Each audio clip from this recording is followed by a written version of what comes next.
All right, so today we're gonna be removing this mole from her face. So right now what I'm doing is just injecting some lidocaine to get the area nice and numb. So that all she should feel during the procedure is pressure and not any pain.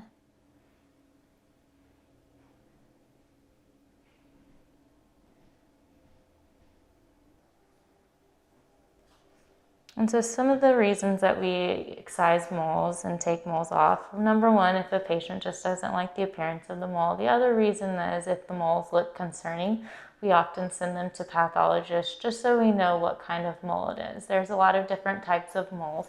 Some of them are cancerous, some of them are precancerous, and some of them are benign. And we just like to make sure that what we're seeing on the skin is the same thing as what's happening under the surface of the skin that we can't see.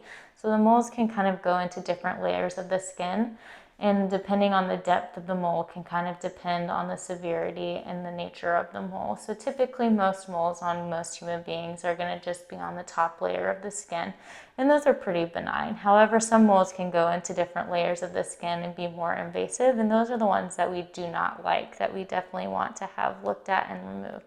So it's just very important to have your moles checked and removed if they need to be biopsied and sent off. All right.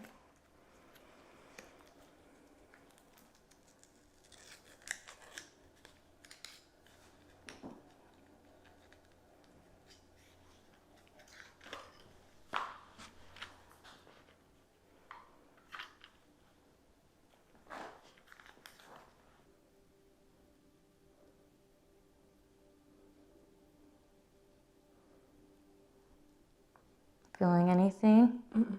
Okay, good.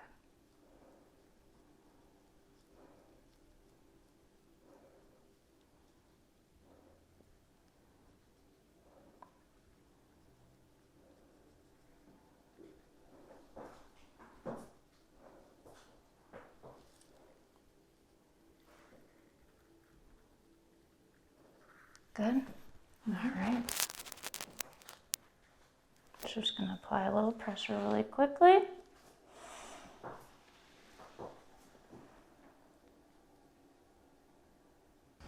So here's the mole. As you can tell, I tried to get pretty flush with your skin. There is, a little bit. There is a little bit kind of the indentation on the bottom just to make sure we got the whole base of it and everything, okay? Mm-hmm. And then, do you want to... Yeah. Yeah. Is it likely or not? No. Oh, no, it's not. No. So it's kind of just like a superficial cut, like I said, and it should heal up nicely over time, just and resume kind of back to the flat nature of your skin. Okay. Just like getting the cut. The area may be a little bit brown or gray. That's from the Dryzol, the medication that I put on to stop the bleeding. It can kind of like turn it browny gray because we stop the bleeding in that area kind of by force a little bit. But how long does it take to heal all the way?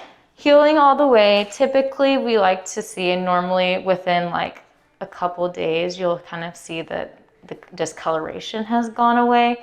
And then it should be pretty back to normal within like a week. And I'm just gonna goop it up with Vaseline because we love Vaseline in dermatology. And then just keep it moisturized, so that will help prevent like any scarring or anything, which is what we don't want to happen.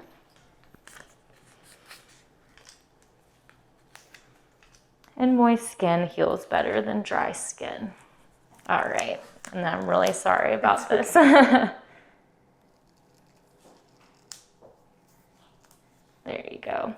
And you can get like the little circle band-aids if you want, like the little clear circle band-aids, and put it over it with a little bit of Vaseline underneath instead of a big massive band-aid when you get home. Yeah, absolutely. All right, well, if you have any questions, any redness, any bleeding, any drainage, any pus that come from the area, just give us a call, okay? Okay. All right.